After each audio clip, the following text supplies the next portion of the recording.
Depuis la création jusqu'à nos jours, ce livre nous aide à comprendre et découvrir ce qui se passe dans l'invisible autour de nous, car les anges sont des êtres invisibles. Chapitre 1. Les anges et vous, un bref aperçu.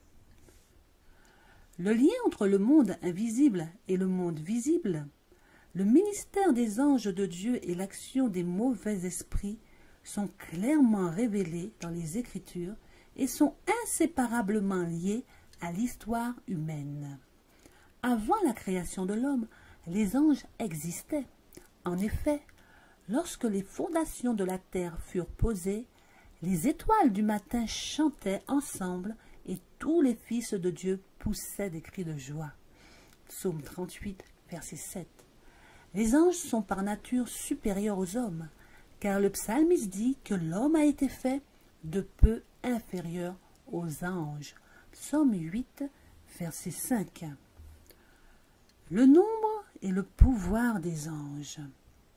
L'Écriture nous informe du nombre, de la puissance et de la gloire des êtres célestes, de leur lien avec le gouvernement de Dieu et aussi de leur relation avec l'œuvre de la rédemption. Le Seigneur a préparé son trône dans les cieux et son règne domine sur tout. Et, dit le prophète, j'ai entendu la voix de nombreux anges autour du trône. Dans la chambre du roi des rois, ils attendent, les anges qui excellent dans la force, ces ministres qui font sa volonté, écoutant la voix de sa parole. 10 000 fois 10 000 et des milliers de milliers, tels étaient les messagers célestes vus par le prophète Daniel. L'apôtre Paul les a déclarés une compagnie innombrable. En tant que messagers de Dieu, ils vont et viennent comme l'apparition d'un éclair, tant leur gloire est éclatante et leur fuite rapide. L'ange qui apparut au tombeau du Seigneur, son visage semblable à l'éclair et ses vêtements blancs comme la neige, fit trembler les gardiens qui, effrayés par lui, devinrent comme morts. Matthieu 28, versets 3 et 4.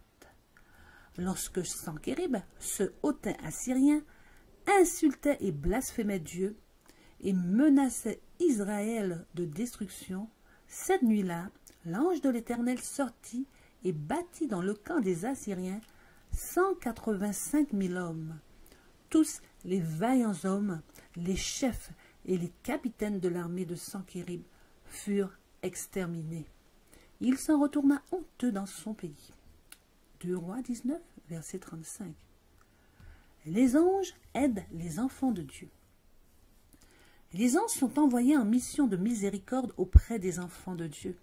À Abraham avec des promesses de bénédiction, aux portes de Sodome pour sauver le juste Lot de son destin enflammé, à Élie alors qu'il était sur le point de périr de fatigue et de faim dans le désert, à Élisée avec des chars et des chevaux de feu entourant la petite ville où il était enfermé par ses ennemis, à Daniel alors qu'il recherchait la sagesse divine à la cour d'un roi païen ou qu'il était abandonné pour devenir la proie des lions, à Pierre condamné à mort dans le donjon d'Hérode, aux prisonniers de Philippe, à Paul et à ses compagnons dans la nuit de la tempête sur la mer, à Corneille pour ouvrir son esprit afin qu'il reçoive l'Évangile, à Pierre envoyé à l'étranger païen avec le message du salut. C'est ainsi que les saints anges ont dans tous les âges exercé leur ministère auprès du peuple de Dieu.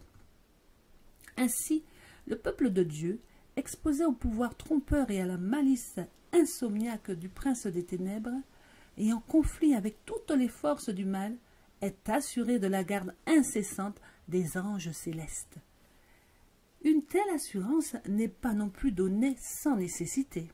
Si Dieu a accordé à ses enfants une promesse de grâce et de protection, c'est parce qu'il y a de puissants agents du mal à rencontrer, des agents nombreux, déterminés et infatigables dont personne ne peut ignorer ou méconnaître la méchanceté et la puissance.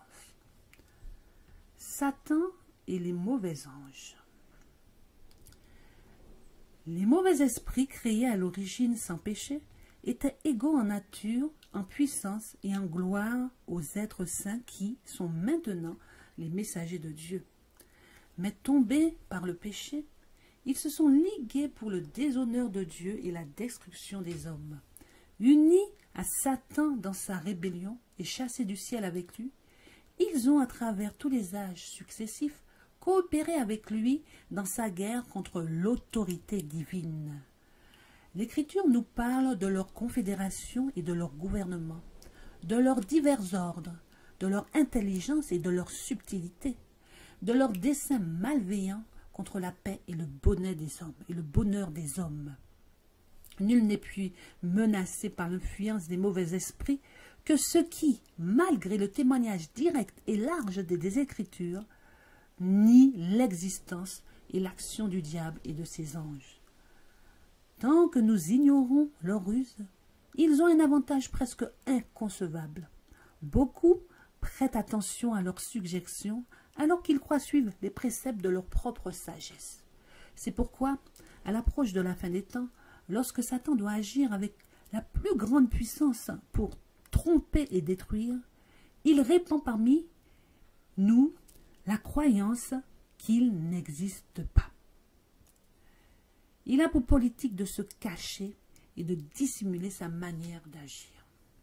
C'est parce qu'il s'est lui-même masqué avec une habileté consommée que cette question est si largement posée. Un tel être existe-t-il vraiment? C'est une preuve de son succès que les théories qui démentent le témoignage le plus clair des Écritures soient si généralement reçues dans le monde religieux. Et c'est parce que Satan peut plus facilement contrôler les esprits de ceux qui sont inconscients de son influence que la parole de Dieu nous révèle autant d'exemples de son œuvre maligne, dévoilant ainsi devant nous ses forces secrètes pour nous mettre en garde contre ses assauts. Les disciples du Christ sont en sécurité. La puissance et la malice de Satan et de son armée pourraient à juste titre nous alarmer si nous ne pouvions trouver refuge et délivrance dans la puissance supérieure de notre Rédempteur. Nous sécurisons soigneusement nos maisons avec des verrous et des serrures pour protéger nos biens et nos vies des hommes mauvais. Mais nous pensons rarement aux mauvais anges qui cherchent constamment à nous atteindre et contre les attaques desquelles nous n'avons, par nos propres forces, aucune méthode de défense. Si cela est autorisé, ils peuvent distraire nos esprits, désordonner et tourmenter nos corps, détruire nos biens et nos vies. Leur seul plaisir est la misère et la destruction. Redoutable est la condition de ceux qui résistent aux exigences divines et cèdent aux tentations de Satan, jusqu'à ce que Dieu les livre au contrôle des esprits mauvais. Mais ceux qui suivent le Christ sont toujours en sécurité sous sa garde. Je répète, mais ceux qui suivent le Christ sont toujours en sécurité sous sa garde. Des anges d'une force exceptionnelle sont envoyés du ciel pour les protéger. Le méchant ne peut pas percer la garde que Dieu a placée autour de son peuple. Amen. Ainsi s'achève notre premier chapitre. Je vous souhaite maintenant une excellente nuit sous le regard de Dieu. Pensez à prier notre Seigneur et lui réclamer ses anges autour de vous, autour de vos lits, afin que vous passiez une nuit agréable et en sécurité. Je vous ai lu le chapitre 1er du livre « La vérité sur les anges » de Ellen G. White. N'oubliez pas de liker, de vous abonner en activant la cloche afin de recevoir les notifications lorsque nous posterons de nouvelles vidéos. Merci, soyez bénis.